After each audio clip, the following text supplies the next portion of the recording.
This is a story called The Cat That Walked by Himself. Once long, long ago, when all animals were wild, a dog, a horse, a cow, and a cat stood on a mountain and looked down watching man. Now the man and the woman had made themselves a kind of hut.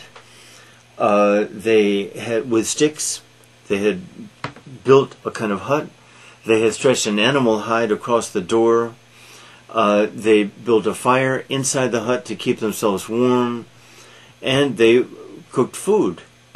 Now, the dog said, "Boy, that food smells good. I'm going to go and have a look." Horse and cow both said, "Don't do it. Man, you can't trust man. Man is dangerous for us animals." And the dog said, "I'm going to try anyway." So the dog went to the people. At the time, the man, the husband, was out hunting. And the dog went to the woman. The woman scratched his head and gave him a bone. And the bone was so delicious that the dog said, "Boy, I would give anything to be able to eat bones like this every day and stay with you." And the woman said, "You may do that, as long as you go hunting with my husband during the day and guard the house at night." So the dog stayed, and he had plenty of bones to eat from the stew and food that the people ate. And he guarded the house at night, and they rubbed him and scratched him, and the dog was happy. So the horse, the cow, and the cat were looking on, and they all said, "The dog looks happy. He looks happy." And horse said, "I think I will go down there too." Cow said, "Don't. You can't trust man." And cat, as cat always says, "I wouldn't give up my independence. I walk alone. I walk by myself. I don't want to be the prisoner of man." This is what the cat says throughout the story. But the horse says, "I'm going to try." So the horse went down to the people, the man and the woman. The woman gave the horse some hay, even an apple, scratched his ears and scratched his head. And the horse said, "Boy, this hay is delicious. I would love to stay with you." And so the woman said, "You can stay with us as long as you help us plow our fields, help us gather and harvest, and you can stay with us." So the horse stayed, and he ate an apple in the morning. He ate hay at night. He plowed the fields, and he dragged heavy loads. But basically he was happy. And so the cow and the cat looked down, and the cow said, "The horse looks happy too." And the cat said, "I would never give up my independence. I walk alone. I walk by myself. I will never basically sell myself to man." Now the horse, when he had accepted hay, said he wanted to live there, and the woman said, "Okay, as long as you plow the fields, that is, you do something for us, we will do something for you."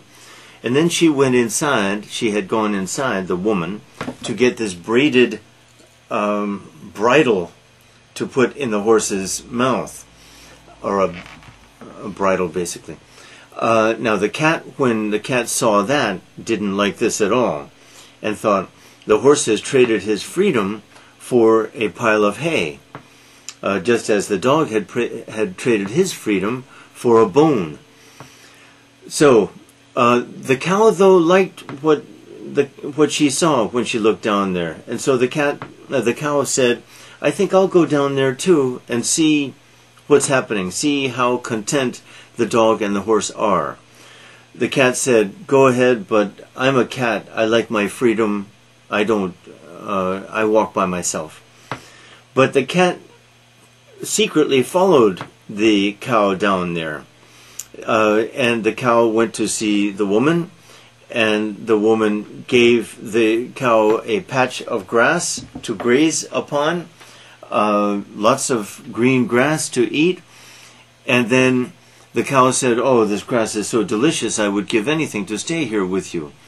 Well, all you have to do is provide some milk for us, and you will have this every day. And the cow said, okay. So the cow stayed too.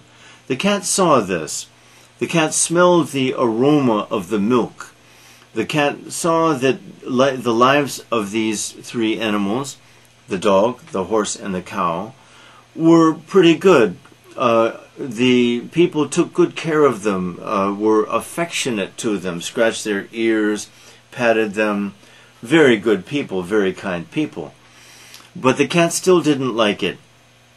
But then one day it became too much. So the cat said, I think I'll go down there just to see what I can gather from this situation. So the cat presented herself to the woman.